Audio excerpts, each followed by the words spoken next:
Marco Devero had never wanted to be a diplomat, and if anyone had told him 5 years ago that he would be standing on a space station orbiting a dead star at the edge of known space, he would have laughed and gone back to his kitchen in Lyon where he belonged.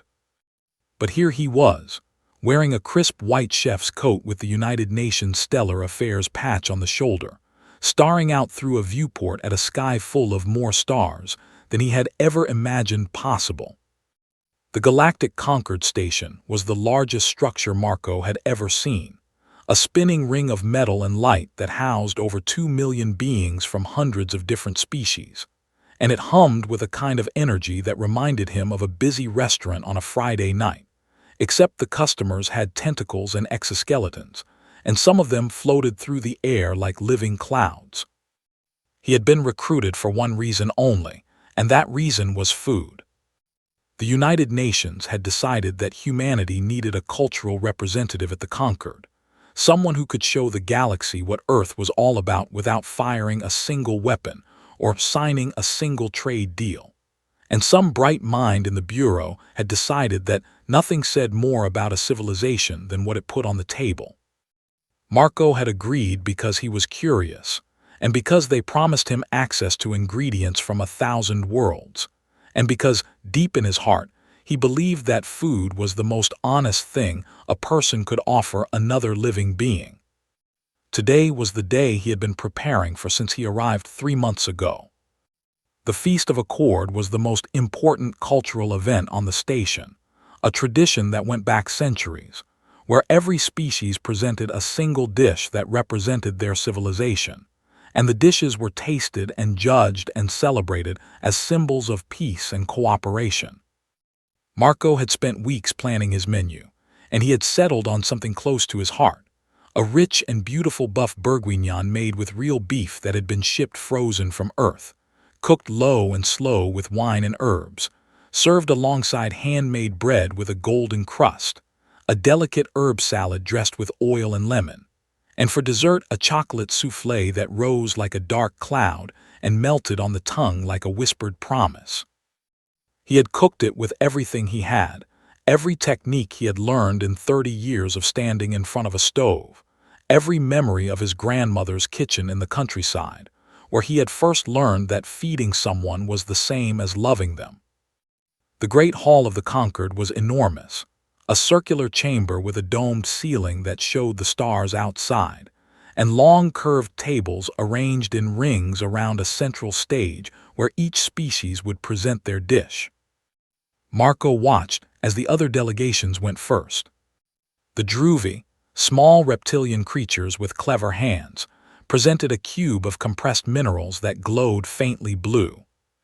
The Fendrau, a telepathic fungal colony that moved like a slow wave across the floor, offered a sphere of condensed spores that pulsed with a soft light. The Quelari, tall amphibious beings with kind eyes, brought forward a cylinder of filtered water infused with precisely measured nutrients.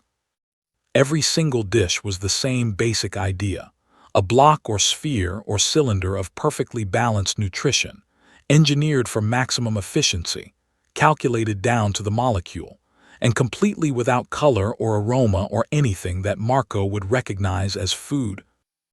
There was no smell in the hall, no sizzle, no warmth, nothing that made the mouth water or the heart beat faster. And then it was his turn. Marco carried his dishes to the central stage himself, refusing help from the station staff, because a chef should always serve his own food, and he set down the heavy pot of bourguignon and lifted the lid. The aroma hit the hall like a wave. 2 million years of evolution had designed that smell to do exactly one thing, to make every living creature in range stop what it was doing and pay attention, and it worked even on beings who had never encountered it before. Heads turned, tentacles twitched, sensory organs of every kind oriented toward the stage, and for one beautiful moment the entire great hall was silent and focused on the rich dark perfume of beef and wine and thyme, and garlic rising into the recycled air of a space station at the edge of the galaxy. Marco smiled and began to plate. He ladled the stew into a wide bowl, making sure every portion had tender meat and soft vegetables and plenty of that dark, glorious sauce. And he set the bread beside it still warm from the oven he had rigged in his quarters. And he placed the salad in a small dish with the dressing glistening on the leaves like morning dew. And finally, he brought out the soufflé, trembling and perfect and smelling of chocolate and vanilla and butter. The judges came forward. There were 5 of them, one from each of the major galactic powers, and they examined his food with the careful attention of beings who had spent their lives evaluating nutritional compounds. And then the Vorthani spoke. High Gustator Zelktai was the leader of the Vorthani delegation, and the Vorthani were the most powerful species in the Conquered when it came to food, because they controlled the galactic food trade. Every nutrient paste and efficiency cube consumed across 10,000 worlds passed through Vorthani supply chains, and Zelktai was the one who decided what was food and what was not. He was tall for a Vorthani, an insectoid being with a polished black carapace and mandibles that clicked when he was thinking, and he looked down at Marco's Berguignon, with an expression that Marco had seen before on the faces of food critics who had already decided to hate something before they tasted it. Zelktai picked up a small amount of the stew with a sampling tool and brought it to his mandibles. He chewed once. He set the tool down. And then he laughed. It was not a kind laugh. It was the laugh of someone who had found exactly what they were looking for, an excuse, a reason, a weapon. And when he spoke, his voice carried across the entire hall, because the Conquered's communication system amplified the words of any judge who wished to make a formal declaration. He called Marco's food nutritionally chaotic and thermally abused and culturally primitive, and he said these words with the calm certainty of someone reading a verdict that had already been written. Then he entered his ruling into the Conquered's legal record. Category 9. Unfit for sentient consumption. The hall erupted into murmurs and clicks and hums of 100 alien languages, and Marco stood there on the stage with his grandmother's recipes cooling in front of him, and watched as the ruling took effect in real time. Category 9 meant that Earth's food exports were banned across the entire Conquered. It meant humanity lost its trade license for all biological goods. It meant that every species in the galaxy would now officially consider human food to be garbage. And worst of all, it meant that Earth was formally labeled a pre-culinary civilization, a designation that put humanity somewhere below the single-celled organisms that lived in the ventilation ducts. Earth's ambassador, a tired woman named Chen Wei, put her face in her hands. The allies that humanity had spent years cultivating quietly moved their seats away from the human delegation. Marco stood alone on the stage and looked at Zelktai, and something changed behind his eyes. Not anger exactly, but something harder and more patient. The look of a man who had just been told that the thing he loved most in the universe was worthless, and who knew with absolute certainty that the person who said it was wrong. He did not shout, and he did not flip the table, and he did not make a scene. He simply looked at the High Gustator and spoke in a voice that was calm and clear, and carried across the silent hall. You are telling me that you have never actually tasted food before. It was not a question. That night Marco told Ambassador Chen that he was not leaving the station, and when she asked him what he planned to do, he said he was going to appeal the ruling. And when she asked him if he needed a lawyer, he shook his head and said he did not need a lawyer because he was not going to fight this in a courtroom. He was going to fight it in a kitchen. The lower decks of the Conquered station were a different world from the polished halls above, a maze of cargo bays and maintenance tunnels and forgotten storage rooms where the beings who actually kept the station running lived and worked in the shadows of a civilization that had forgotten they existed. Marco found his kitchen in Cargo Bay 17, an abandoned storage chamber 3 levels below the main residential ring, where the air recyclers hummed loud enough to cover any sound, and the ventilation system was old enough that its filters had not been replaced in decades, which meant that smells would not travel up to the main decks, where the Vorthani security patrols walked their routes. He spent 2 days cleaning the space and another day rigging a cooking station from salvaged parts, a heating element pulled from a broken atmospheric processor, a flat metal plate that served as a stovetop, storage containers repurposed as pots and pans, and a small oven built from insulation panels, and a thermal coil that one of the Druvi mechanics had traded him for a candy bar Marco had been keeping in his luggage. The candy bar was the last piece of Earth food he had, and he gave it away without hesitation because he needed that oven more than he needed chocolate. And besides, the look on the little reptilian mechanic's face when she bit into it was worth more than anything he could have eaten himself. Her name was Skrit, and she was the first alien Marco had ever seen cry. She had stood there in the corridor holding that half-eaten candy bar with her small clawed hands trembling, and her vertical pupils blown wide open, and she had made a sound that Marco did not need a translator to understand, because it was the same sound his daughter had made the first time she tasted ice cream, a sound of pure and overwhelming discovery. That was the moment Marco understood what he was dealing with. He had assumed that the galaxy simply had different taste preferences, that alien food was strange to him the same way his food was strange to them. But that was not what was happening at all. The galaxy had no taste preferences because the galaxy had no taste. In the weeks that followed, Marco began to investigate, asking questions of every species he could find on the lower decks, and the picture that emerged was so enormous and so terrible that he had to sit down in his cargo bay kitchen and stare at the wall for a long time before he could think clearly again. No one in the galaxy cooked. Not a single species among the thousands that made up the Galactic Concord prepared food the way humans did, with heat and seasoning and technique and care, because the concept simply did not exist in their cultures, not anymore. Every civilization in the Concord ate nutrient paste, standardized and optimized and distributed by the Vorthani through a supply chain that stretched across the entire galaxy, and it had been this way for so long that no one remembered anything different. The paste was gray and textureless, and it provided exactly the right amount of calories and vitamins and minerals for each species, and it tasted like absolutely nothing. And this was considered not a flaw but a feature because the Vorthani had taught the galaxy that taste was a distraction from nutrition, and that pleasure in eating was a sign of biological primitiveness. Marco had been classified as Category 9 not because his food was bad, but because it was dangerous. Dangerous to a monopoly that fed 10,000 worlds and controlled the most basic need of every living being in the galaxy. He started cooking that same night. The first beings to visit his kitchen were the Druvi maintenance crews, small reptilian workers who fixed the pipes and wiring that kept the station alive. And Skrit brought them because she had not stopped talking about the candy bar since the moment she tasted it. Marco made garlic bread.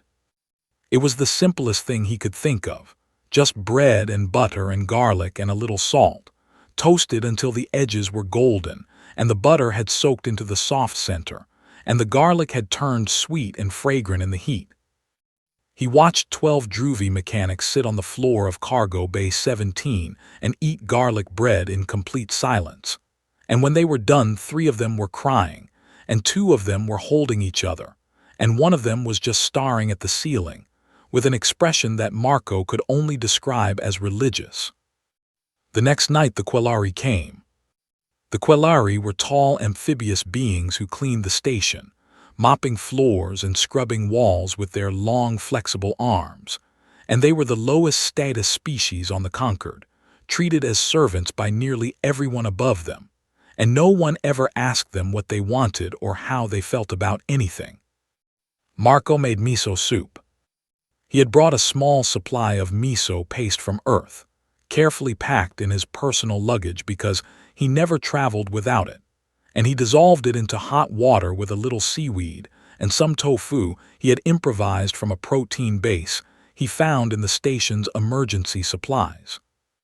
The Quelari foreman was a being named Galash, 7 feet tall with mottled green skin and enormous sad eyes. And when Galash tasted the miso soup, something happened to his face that Marco had never seen on an amphibian before. Galash smiled. He smiled, and then he drank the entire bowl, and then he asked in a very quiet voice if there was any more, and Marco said yes, there was always more. After that the Quelari came every night. Then the Aelith arrived, gaseous beings who lived in containment fields because their bodies were made of complex chemical clouds, and they could not eat solid food but they could process scent, and for them smell was the closest thing to taste. Marco made a ragu, a slow-cooked tomato and meat sauce that filled Cargo Bay 17 with an aroma so rich and deep and complex that the Aelith who entered the room nearly lost cohesion, her containment field flickering and sparking as the molecules of the sauce hit her sensory cloud and triggered reactions she had never experienced before. She said afterward that it was like hearing music for the first time after a lifetime of silence. Word spread through the lower decks, the way secrets always spread in places where the powerful do not bother to look, quickly, and with the unstoppable energy of something that people desperately need to share. Within 2 weeks, Marco's kitchen was serving 40 beings a night. Within a month, it was 200. He could not feed them all himself, so he started teaching. And this was the part that surprised him most, because he had expected alien hands to struggle with human techniques, but instead he found that cooking was not a human skill at all. It was a universal instinct that had been buried and forgotten but never truly lost. Druvi claws turned out to be perfect for dicing vegetables with incredible precision, and Quelari arms could stir a pot with a smoothness and consistency that no human wrist could match. And the Aelith discovered they could adjust the aromatic profile of a dish by passing through the steam and adding trace elements from their own chemical bodies, creating flavors that Marco had never imagined. His kitchen became a school, and then a community, and then something that did not have a word in any galactic language, because nothing like it had existed in 10,000 years. And then Tiak came.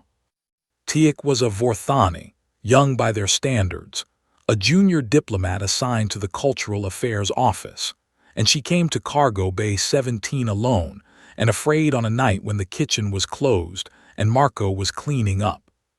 She stood in the doorway with her mandibles pressed tight together and her compound eyes reflecting the dim light, and she said she had heard rumors, and she wanted to know if they were true.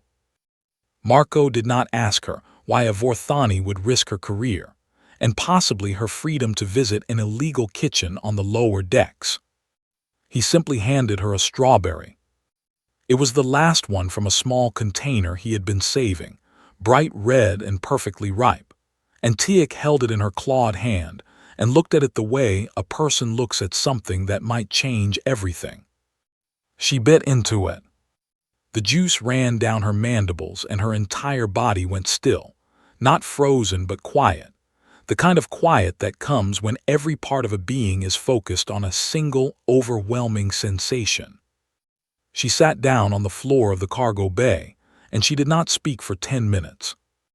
When she finally looked up at Marco, her compound eyes were wet, which he had not known was possible for a Vorthani, and she said one word in her own language that the translator rendered as something between "Why?" and "What have you done to me?" Marco sat down beside her and said that he had not done anything, that the strawberry had done all the work, and that all he wanted to know was whether she would like another one. She said yes. That was the night Marco gained his most important ally, and the night the Vorthani Intelligence Service first heard the name of Cargo Bay 17. Because someone on the upper decks had noticed that the lower deck workers were smiling more than usual, and smiling workers were a security concern in a galaxy that ran on obedience. 3 days later, High Gustator Zelktai issued a warrant for Marco's arrest under the Concord's biological contamination protocols. The charge was distribution of non-standardized biological compounds. The punishment was imprisonment and deportation. And Marco's kitchen, the first real kitchen the galaxy had seen in 10,000 years, was about to be shut down. They came for him at dawn, or what passed for dawn on a space station, where the lights shifted from blue to white on a 24-hour cycle to keep the biological rhythms of its residents from collapsing entirely. 6 Vorthani security officers in black carapace armor entered Cargo Bay 17 and found Marco DeVero sitting on an overturned crate, drinking coffee from a dented metal cup, waiting for them as if he had known they were coming. He had known they were coming because Tiak had sent him a message 2 hours earlier, a single line of text on a channel she had encrypted herself, and it said simply, "They are coming at shift change and I am sorry." Marco did not run. He finished his coffee and he stood up and he walked out of his kitchen with his hands open and visible, and he looked at the lead security officer, a massive Vorthani with a cracked carapace and dull compound eyes, and he said, "I hope you have not eaten because the bread I made this morning is still warm, and it would be a shame to waste it." The officer did not respond to this, and Marco did not expect him to. But he noticed that 2 of the younger officers glanced at the kitchen as they passed it, and one of them inhaled deeply through the spiracles on his thorax. They took him to the Concord's central detention level, a clean and sterile place where the cells were transparent and the lights never changed, and they left him there for 3 days. On the first day, Ambassador Chen came to see him and told him that Earth's delegation had been ordered not to intervene on his behalf, because the Vorthani had made it clear that any support for Marco would be treated as a hostile act by humanity against the Concord's legal framework. On the second day, a legal advocate from the Fendral Collective offered to represent him, and Marco thanked the fungal colony politely, but said he would represent himself because this was not really a legal matter. It was a conversation, and he preferred to have his conversations face to face. On the third day, they brought him before the Galactic Concord Tribunal. The tribunal chamber was the largest enclosed space Marco had ever been in, a vast amphitheater carved into the core of the station itself, with seating for 10,000 observers and broadcast equipment that could transmit to every corner of the galaxy. Every seat was full. The case had become the most talked about event on the Concord in decades, not because of its legal significance but because of its strangeness, because the galaxy had never seen anything like it. A being from a newly contacted species put on trial for the crime of making food that tasted good. The charge was read aloud by the tribunal clerk in a flat mechanical voice. Unlicensed distribution of non-standardized biological compounds in violation of Galactic Nutritional Statute 774, subsection 12. The deliberate introduction of chemically unstable organic preparations into the biological systems of Concord residents, without authorization from the Vorthani Nutritional Authority.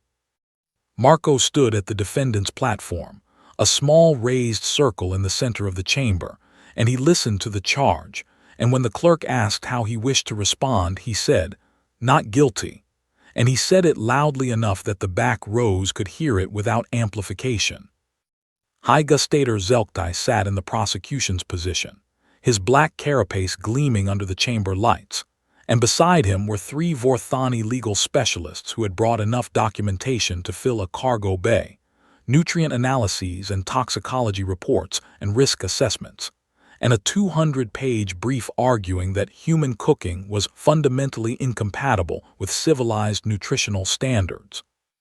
The 5 tribunal judges sat in elevated positions above the chamber floor, each one representing a different major species in the Concord. Judge Voreth of the Moltari was a crystalline being, whose body refracted light into tiny rainbows when she moved, and she perceived the world through molecular analysis rather than sight or sound. Judge Hume of the Fendral was a telepathic fungal colony contained in a transparent sphere, a being who experienced reality through the emotions and thoughts of those around it. Judge Torin of the Uoven was enormous, a silicon-based giant who sat in a specially reinforced chair and whose stone face revealed nothing. Judge Pale of the Aelith was a contained cloud of luminous gas, who flickered different colors depending on what she was processing. Judge Krev of the Druvi was the smallest of the five, a reptilian elder with scarred scales and sharp, clever eyes, who had been on the tribunal longer than any of the others. Zelktai presented his case with the precision of a being who had never lost a legal argument. He showed chemical analyses of Marco's food, highlighting compounds that he called destabilizing agents, but which Marco recognized as salt and pepper and garlic and butter, and he argued that these compounds triggered uncontrolled neurochemical responses in the beings who consumed them, responses that the Vorthani classified as biological disruption, and that Marco would have called enjoyment. He presented testimony from station medical officers who confirmed that the beings who had eaten Marco's food showed elevated levels of serotonin analogs and dopamine equivalents, as if happiness were a symptom of disease. He argued that Marco's kitchen was not just a violation of nutritional law, but a threat to galactic stability, because a population that pursued pleasure in consumption rather than efficiency would become unpredictable and ungovernable. And unpredictable, ungovernable populations were dangerous to the peace that the conquered had maintained for millennia. When he was finished, the chamber was quiet, and Marco could feel the weight of 10,000 eyes and sensors and sensory organs focused on him, waiting to see what a single human with no legal training and no allies and no resources could possibly say in response to the full legal machinery of the most powerful food empire in the galaxy. Marco took a breath and said, "I would like to invoke a sensory evidence hearing." The chamber erupted. A sensory evidence hearing was an ancient provision in conquered law, so old that most legal scholars considered it a relic, a rule from a time before nutrient paste, when the galaxy still had something resembling cuisine, and it allowed a defendant to present physical evidence that could be directly experienced by the tribunal judges rather than merely described or analyzed. Zelktai objected immediately, calling it outdated and irrelevant and a stunt, but Judge Krev of the Druvi looked down at Marco with those sharp old eyes and said the provision was still in the legal code and had never been formally removed, and therefore the request was granted. Marco asked for 1 hour in a kitchen. They gave him both. He cooked his grandmother's ratatouille. He stood in the center of the tribunal chamber in front of a portable cooking station that the station engineers had assembled in 30 minutes, and he sliced eggplant and zucchini and tomatoes and onions with a knife he had borrowed from the Concord's emergency medical kit, because it was the sharpest blade available, and he cooked them slowly in olive oil with garlic and herbs while the entire galaxy watched.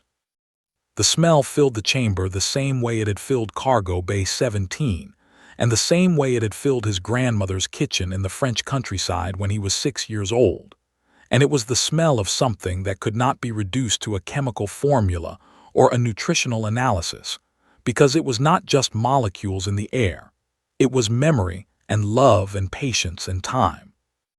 When it was done, he served it to the 5 judges himself, carrying each plate to their positions and setting it down with the quiet confidence of a man who had served 100,000 meals and never once doubted what he was putting on the table.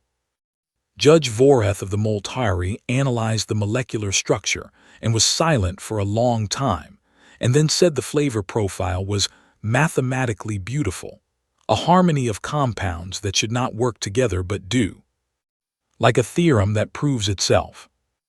Judge Hume of the Fendral tasted it through the emotional resonance of the room, and said it felt an emotion it had no word for, but the closest translation was the warmth of being remembered. Judge Torin of the Uoven ate the entire plate, and then looked down at Marco with stone eyes that had suddenly become very bright and asked in a voice like grinding mountains if there was more. Judge Pale of the Aelith processed the aroma and turned colors that the translator could not render into words.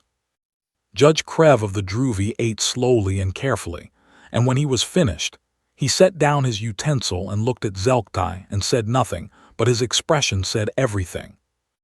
Zelktai rose from his seat, and his mandibles were clicking fast, a sign of agitation that even the non-Vorthani in the chamber could read, and he called it emotional manipulation through chemical overload, a parlor trick designed to exploit biological vulnerabilities, and he demanded the evidence be struck from the record. Marco looked at him across the chamber, this powerful being who controlled what 10,000 worlds ate for every meal, and he spoke clearly. You have spent 10,000 years telling the galaxy that food is fuel, and I'm standing here telling them it is a language, and you are afraid because you know exactly what it is saying. It is saying that you have been starving them their entire lives and calling it nourishment. The tribunal chamber went silent. Zelktai sat down.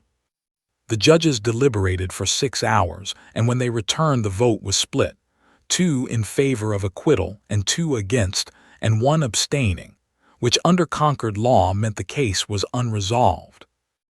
But it did not matter because the trial had been broadcast to every world in the galaxy, and trillions of beings had just watched a human cook a meal in a courtroom, and watched 5 judges from 5 different species react to the taste of real food for the first time in their lives.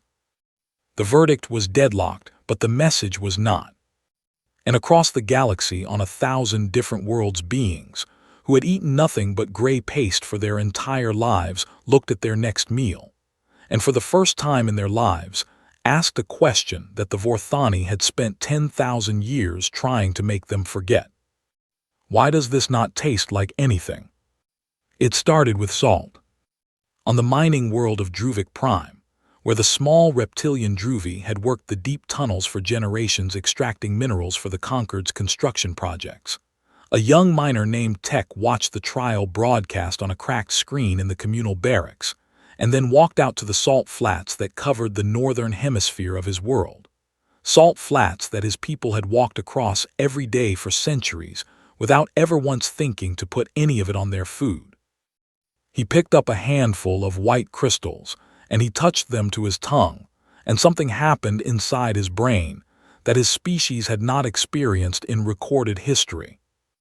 The next morning he put salt on his nutrient paste, and he sat in the mess hall and he ate it, and he made a sound that caused every other miner in the room to stop and stare at him. By the end of the week, every Druvi on the planet was salting their paste. By the end of the month, they had stopped eating the paste entirely because Tech's grandmother, an ancient and weathered Druvi named Kra, had remembered something that her grandmother had told her when she was young, a story about the old times before the Vorthani trade agreements, when the Druvi used to roast cave fungi over the thermal vents that dotted their world, and the smell would fill the tunnels for hours. Kra went to the thermal vents, and she found cave fungi still growing in the dark places where the heat rose from the planet's core, and she pulled them from the rock, and she held them over the vent, and the heat began to transform them, their pale flesh turning golden and crisp, and the smell that rose from them was something the Druvi had not smelled in 4,000 years. She tasted one, and she closed her eyes, and she said, "This is what we forgot." The same thing was happening everywhere. On the water world of Queller, where the amphibious Quellari had lived in floating cities for millennia, old records were discovered in a submerged archive that described something called broth-making, a practice where the Quellari ancestors would simmer aquatic plants and small creatures in heated pools and share the warm liquid in communal gatherings. The records had been classified as pre-civilizational cultural artifacts by the Vorthani Educational Authority and sealed away. And when a group of young Quellari researchers broke the seals and read the texts, they found not just recipes, but an entire philosophy of community built around the act of preparing and sharing food together.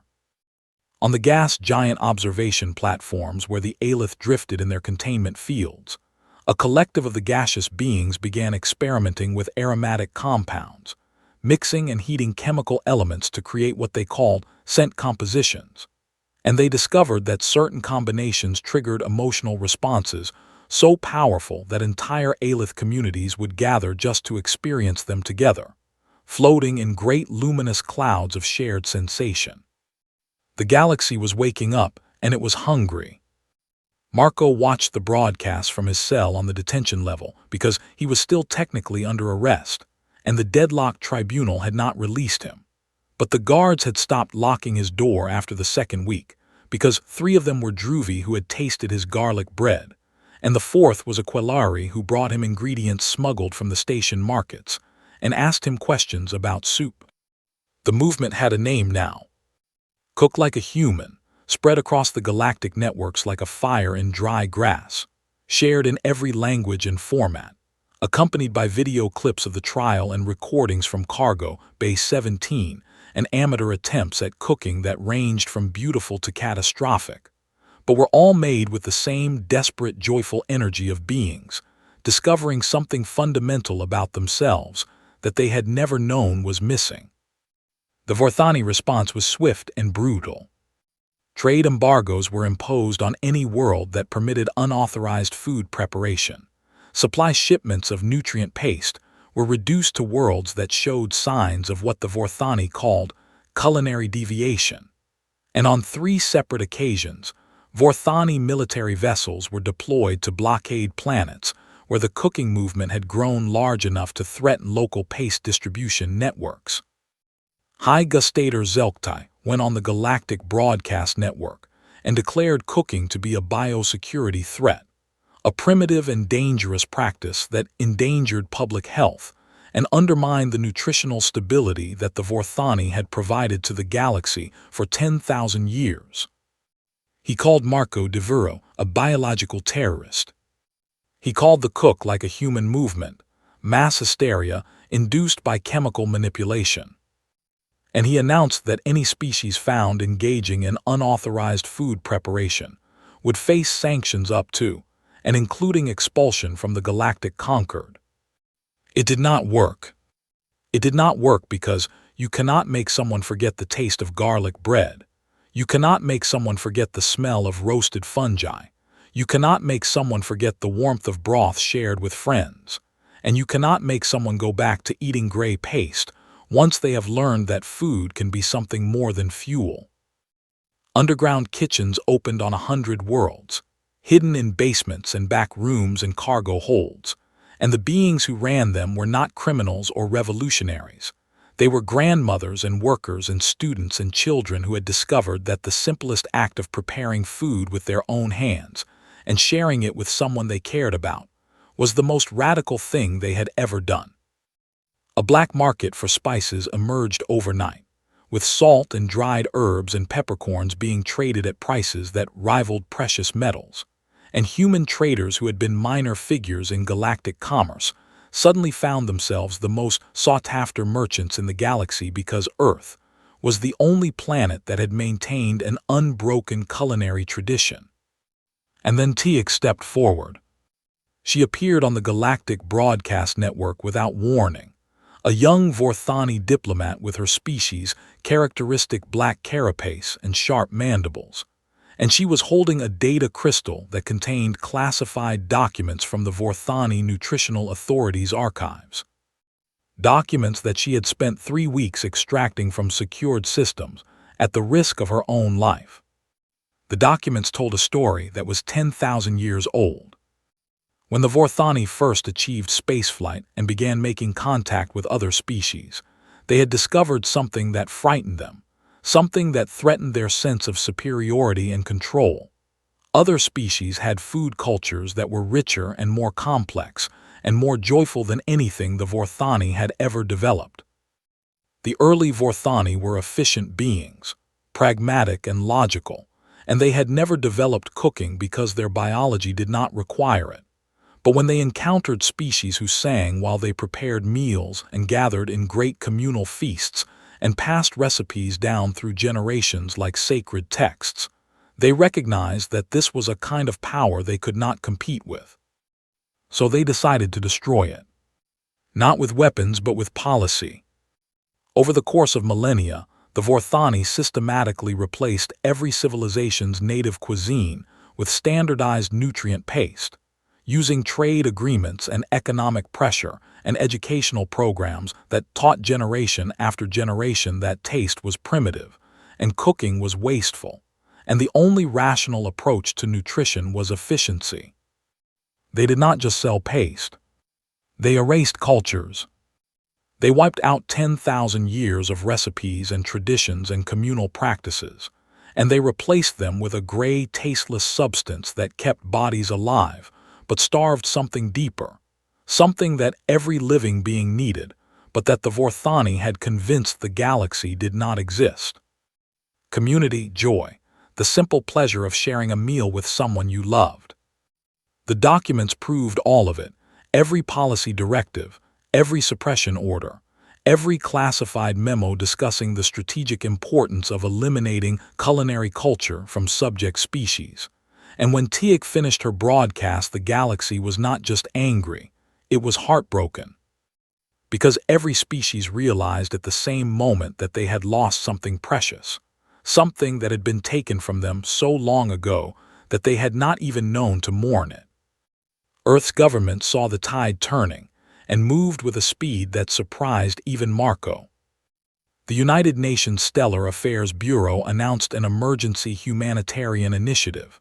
Not warships, not weapons, but cargo ships, dozens of them, loaded with seeds and soil and spices and cooking equipment and handwritten cookbooks translated into 100 galactic languages, sent to every allied world with a simple message. From the kitchens of Earth with love. Humanity's greatest export was not technology or military power or political influence. It was flavor. The Galactic Concord convened an emergency session, and for the first time in its history, the Vorthani faced a vote of no confidence from the assembled species, and the chamber that had once been silent when Zelktai spoke was now filled with voices demanding answers and accountability. Zelktai stood before the Conquered one final time, and he did not apologize, and he did not admit wrongdoing because he was Vorthani, and the Vorthani did not bend. But he did something that no one expected. He issued a challenge.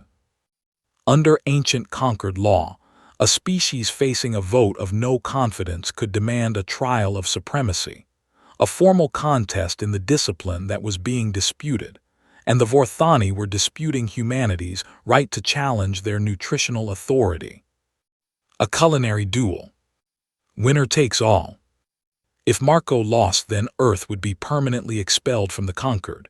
The cook like a human movement would be criminalized across the galaxy, and the Vorthani monopoly would be enshrined in law forever.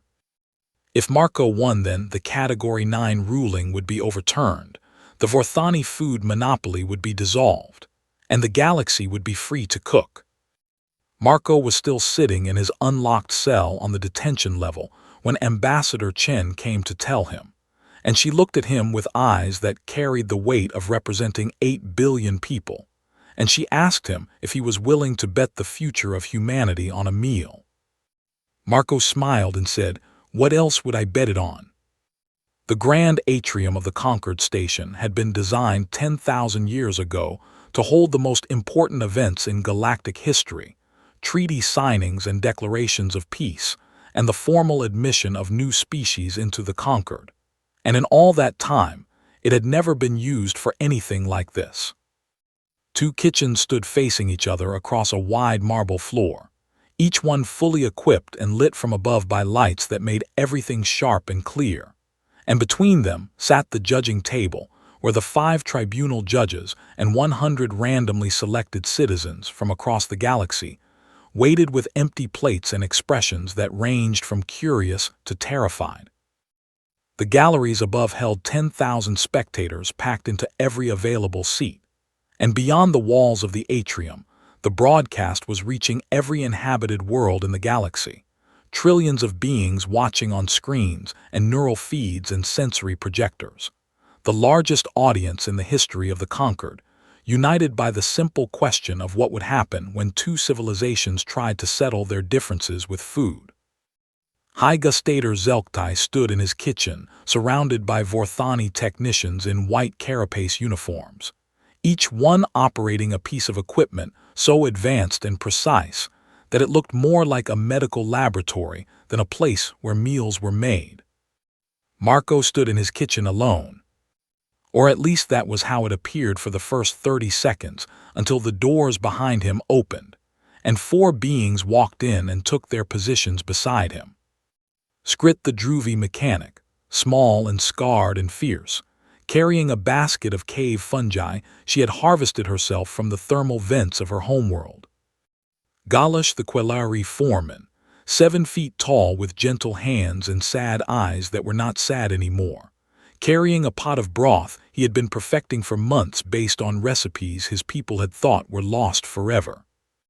An Aelith who called herself Shimmer, a luminous cloud of gas contained in a portable field generator, who had spent weeks learning to infuse aromatic compounds into food with a subtlety and complexity that no solid being could match.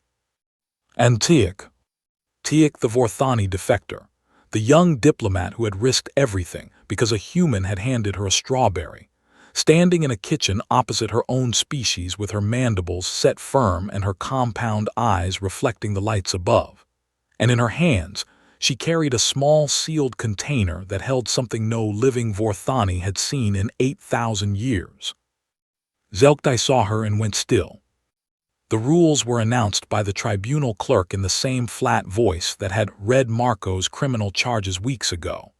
Each side would prepare a complete meal, the judges and the citizen panel would taste both, and the winner would be determined by majority vote, and the stakes were the future of Earth and the future of food for every living being in the galaxy. Zelktai began first. His technicians moved with mechanical precision, measuring and mixing and processing compounds through machines that hummed with quiet efficiency, and what they produced was the culmination of 10,000 years of Vorthani nutritional science, a substance they called the perfect sustenance. It was a smooth, uniform compound that met every nutritional requirement for every known species simultaneously, a feat of biochemical engineering that was genuinely impressive, a single food that could nourish any body in the galaxy regardless of biology or metabolism, perfectly balanced and perfectly optimized and perfectly calculated down to the molecular level. It was served in identical white bowls, a smooth gray substance with no visible texture, no aroma, no color variation, and no quality whatsoever that could be perceived by any sense other than the chemical analyzers that confirmed its nutritional completeness. It was perfect. It was gray. And when the judges tasted it, they acknowledged its perfection with polite nods and made notes on their evaluation tablets, and set down their spoons with the satisfied efficiency of beings who had consumed adequate nutrition. Then it was Marco's turn. He did not make one dish. He made a meal. He started with bread because bread was where civilization began, and he made it by hand the way his grandmother had taught him, mixing flour and water and salt and yeast, and kneading the dough until it was smooth and elastic and alive under his palms. And Shimmer the Aelith drifted over the rising dough and breathed into it a faint aromatic compound that smelled like a summer morning on a world none of them had ever visited but all of them somehow recognized. While the bread rose, Marco built a stew. Not the elegant bourguignon he had made for the Feast of Accord, but something simpler and more honest. A hearty thick stew with root vegetables, and rich broth and herbs that filled the atrium with a warmth that had nothing to do with temperature. Galash worked beside him, preparing his broth with the slow, careful movements of a being who had learned that the best food could not be rushed, a broth made from aquatic plants and mineral salts, and something the Quelari called patience water, because it had to simmer for hours before it revealed its true character. Skrit roasted her cave fungi on a heated stone she had brought from home, turning them with her small, precise claws until they were golden and crackling, and releasing a scent that was earthy and deep and ancient, the smell of a culture remembering itself. Antioch opened her sealed container. Inside was a collection of dried ingredients that looked like nothing special, small dark flakes and powdered minerals, and tiny crystallized drops of something that caught the light. But when she began to work with them, the entire Vorthani side of the atrium went silent because the oldest among them recognized what they were seeing. It was a recipe from before the hegemony, from before the Vorthani had decided that efficiency mattered more than joy, from a time when the Vorthani themselves had gathered and prepared food and shared it with each other.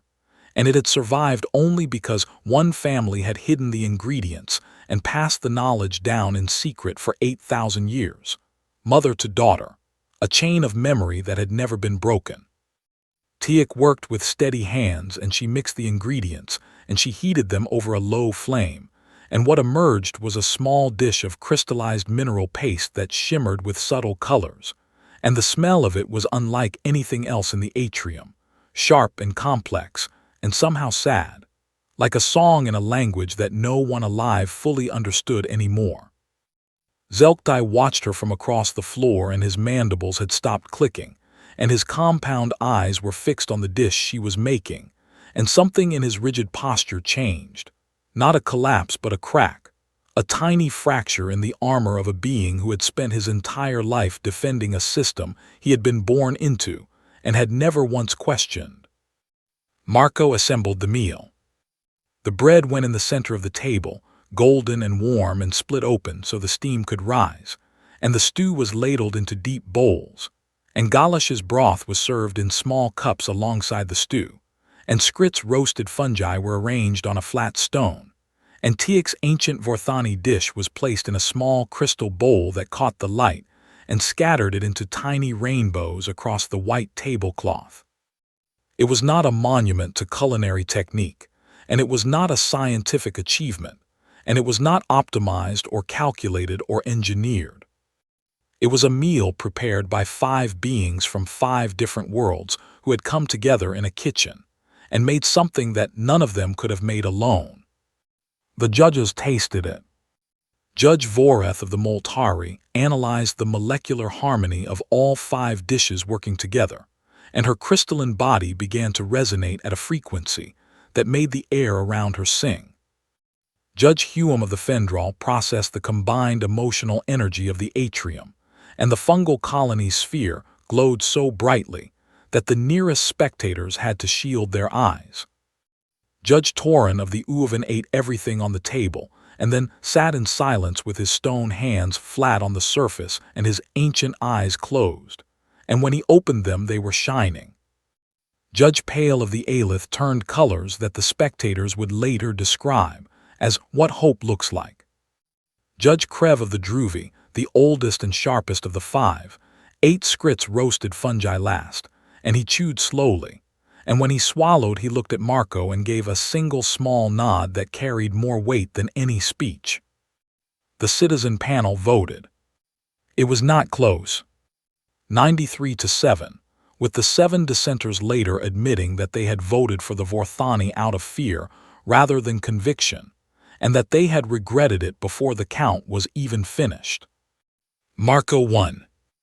The atrium erupted into a sound that the station's audio systems had never recorded before, a roar made up of 100 different species expressing joy in 100 different ways, and the broadcast carried that sound to every world in the galaxy where beings who had never met each other and never would celebrate it together, because something fundamental had changed and they could feel it.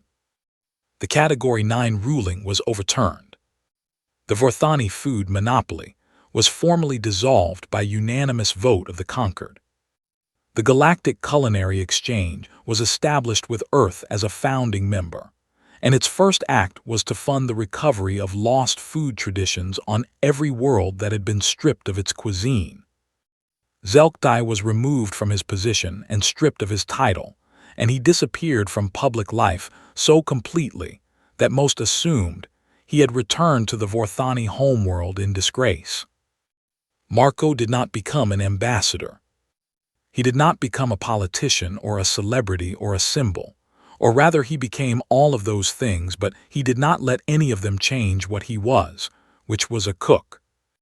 He opened a small restaurant on the Concord station, and he called it Grandma's, and it had 12 seats and a handwritten menu that changed every day, and a line out the door that stretched across 3 species-specific corridors and around a corner, and past a viewport that showed the stars. He served food to anyone who came, regardless of species or status or politics, and the kitchen was always open, and the bread was always warm, and there was always enough. It was on a quiet night 3 months after the duel that the door opened late, and a figure stepped in that Marco recognized immediately.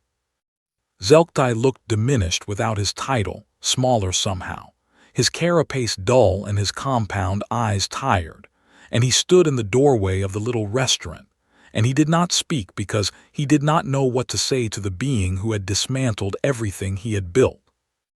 Marco looked at him for a long moment, and then he pulled out a chair and poured a glass of wine and went into the kitchen and came back with a plate of ratatouille, his grandmother's recipe, the same dish he had cooked in the courtroom, and he set it down in front of the former high gustator of the Vorthani hegemony. Zelktai looked at the plate, and then he looked at Marco and he ate.